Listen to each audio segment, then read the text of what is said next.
Hello বন্ধুরা, সবাই ভালো আছেন তো সেটা আশা করি। তো আজকে আমি আছি বিনিদের এখানে।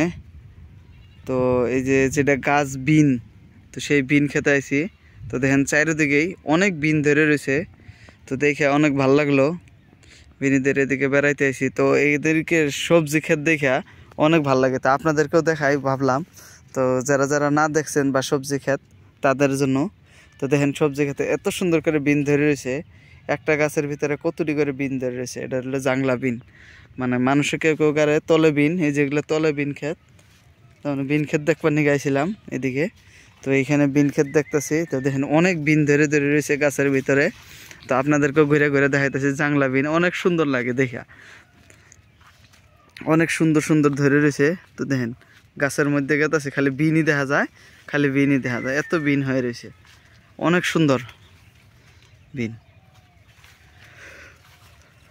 তো আপনাদের ওখান দিয়ে কীরকম টাইপের বিন আবাদ করে তো আমাকে কমেন্টে জানাবেন। তো এই বিনটা আপনাদের ওদিকে আবাদ করে নাকি, তো না করলে আমাকে কমেন্টে জানাবেন যে ওইদিকে এই আবাদটা হয় না, মাটির যেটা বিন সেটা আবাদ হয়।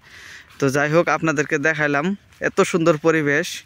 সবজি ক্ষেতের ভিতরে আইলে মনটায় আনন্দ লাগে। তো ভাই দেখা অনেক বড় বড় হয়েছে বিনগুলা, বাড়তি হয়ে গেছে, এখন তুলবো কি জানি।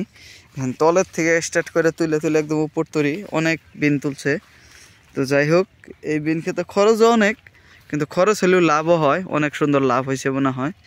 তো আজকে আমি এখান থেকে বিন ক্ষেত থেকে বার হয়ে যাই।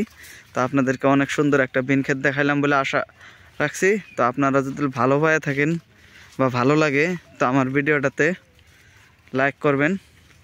তো এইখানটি আশা থাকলো। তো বাই বাই আজকের জন্য।